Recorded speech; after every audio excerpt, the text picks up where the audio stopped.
If you're sitting with a struggling marriage and trying to figure out what to actually do about it, this video is for you.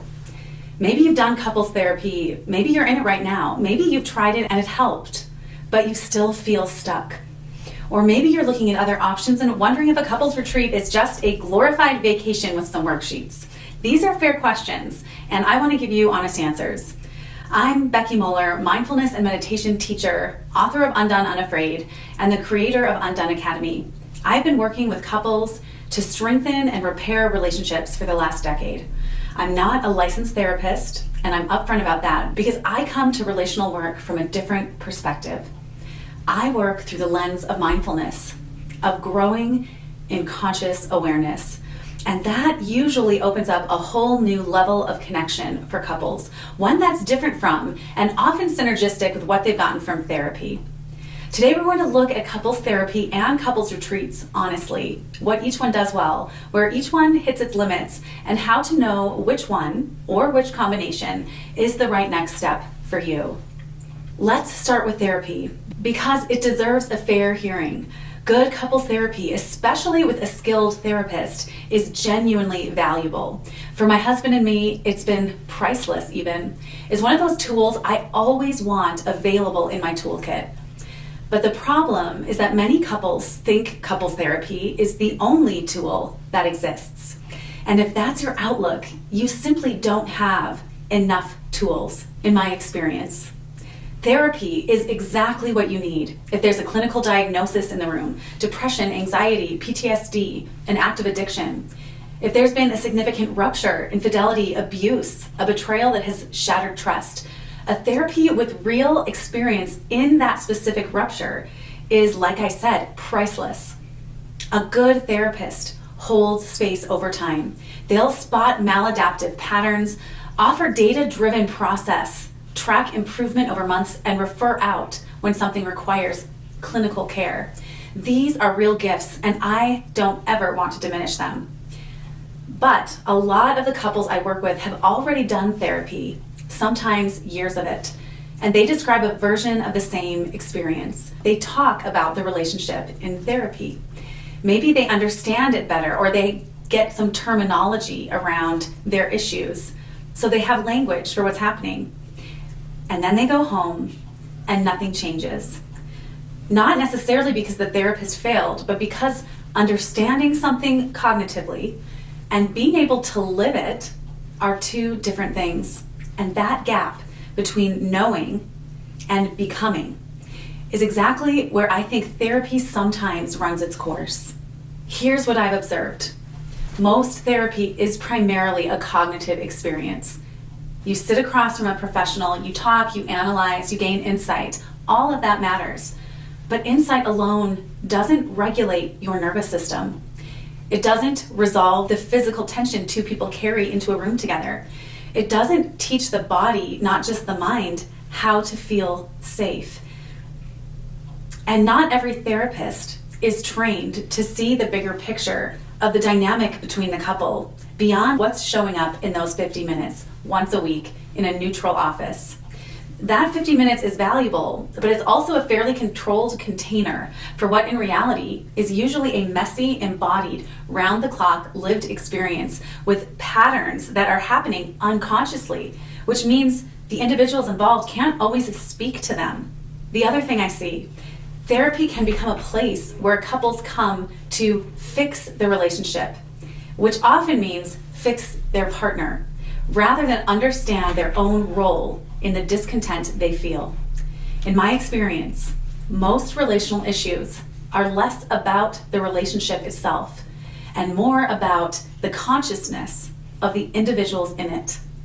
The relationship between them simply exposes where each individual is still unconsciously using our partner to soothe our own pain because something inside feels safer that way. Most people are oblivious to their own core wounds, so we become skilled at pinning our pain on our partner, which allows us to then sit in the comfort of a victim narrative that leaves us blameless. And unfortunately, therapy can sometimes solidify these victim narratives into an identity. Sometimes the more language you accumulate, this is my inner child, this is your inner child, the more filled your cup becomes, and the less room there is for any new insight or perspective to enter the room. I use this image a lot, roots and branches. Therapy tends to work on the branches.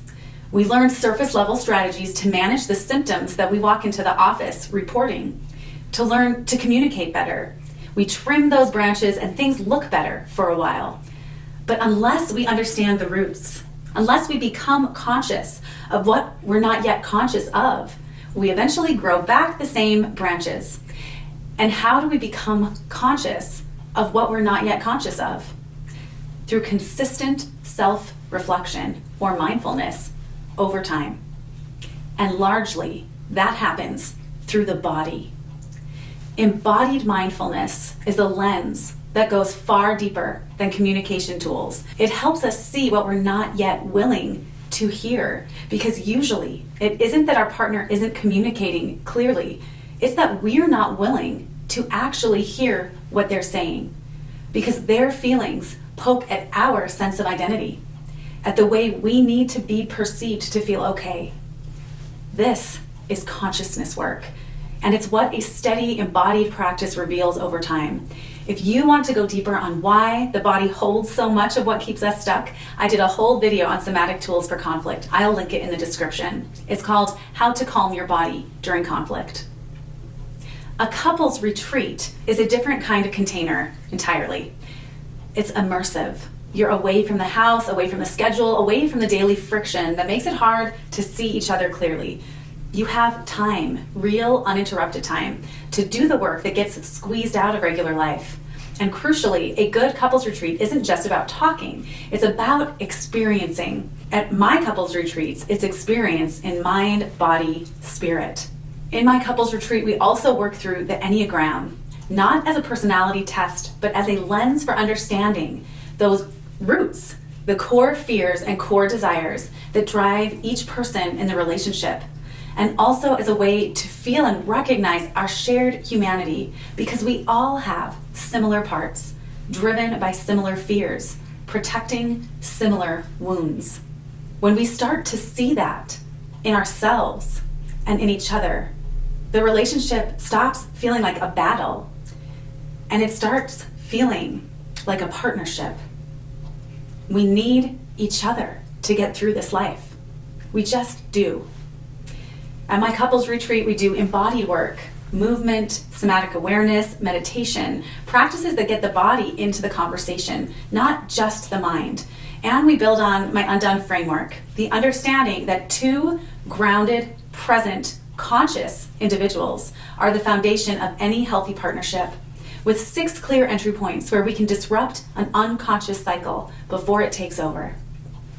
What I've seen happen in a single full day in that container, real shifts, real contact, real moments where two people actually see each other again. Those are shifts that can take months to approximate in weekly sessions, which I also do with clients.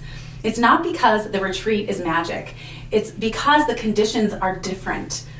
And the nervous system regulates differently when you step outside your normal environment.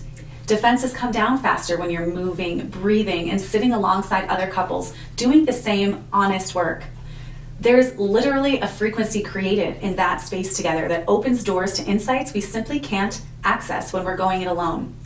One woman described it this way: Becky creates a space that feels both deeply genuine and incredibly safe. What stands out most is that Becky doesn't just teach mindfulness, she truly lives it every day. That authenticity brings a sense of hope to those walking through trauma, offering a path toward real peace and healing. That's the quality of frequency I'm trying to describe. This isn't a workshop, a seminar. It's a lived experience where you're not a patient, you're a fellow among fellows, and we're all on a shared journey of growth together. So, how do you know which one is right for you right now? Therapy first or therapy alongside if there's an active crisis that needs clinical containment, if there's a mental health diagnosis that's significantly affecting daily functioning, if one partner isn't willing or ready to do the work yet, then individual ongoing work is going to be more effective than a retreat. If trust has been so severely broken that basic safety in the relationship hasn't been reestablished, ongoing weekly work is going to be a better fit. A retreat is a strong fit if you're both committed and both willing. You just feel stuck if you've done therapy and feel like you're going in circles. Or maybe you felt like you could use therapy, but there's no one that you know of that you really trust. If you want something immersive that gets past the talking and into the doing, if you want to be with other couples, to feel less alone in this, to actually create a sense of community in your life of people that are moving the same direction that you are, retreat is a great choice. To feel less alone, to hear someone else say, "Me too," and to feel the relief of knowing that. And for a lot of couples, the answer is both. Therapy and a retreat aren't competing options. The couples I watch make the most progress are doing individual work, couples work, and something embodied, all at once or in sequence. Each layer feeds the others. Sometimes it's as simple as a new framework, one that reveals our shared humanity or gives us a wider perspective to hold the tools that we've already been given. How we're all working hard to avoid pain, protect our identities, cover our core wounds. I worked with a couple, I'll call them Jack and Bonnie, who came to me after years of couples therapy. They'd been through their story hundreds of times, thousands maybe, and they always ended up in the same place. Each side entrenched in their own narrative, justifying their own position. One week in class, we were reading about what I call self-defeating behaviors, the cycle of unconsciously soothing our own pain by blaming our partner or expecting our partner to soothe our pain for us. And Jack actually broke down during the reading. And when I asked him what was going on, he said, as I read this, I just have to think that one page was a lot cheaper than 8 years of couples therapy. After years in this work, I can say you never know when that kind of a breakthrough is coming. When your life circumstances and the willingness of your own soul line up and shift something inside of you in a permanent way.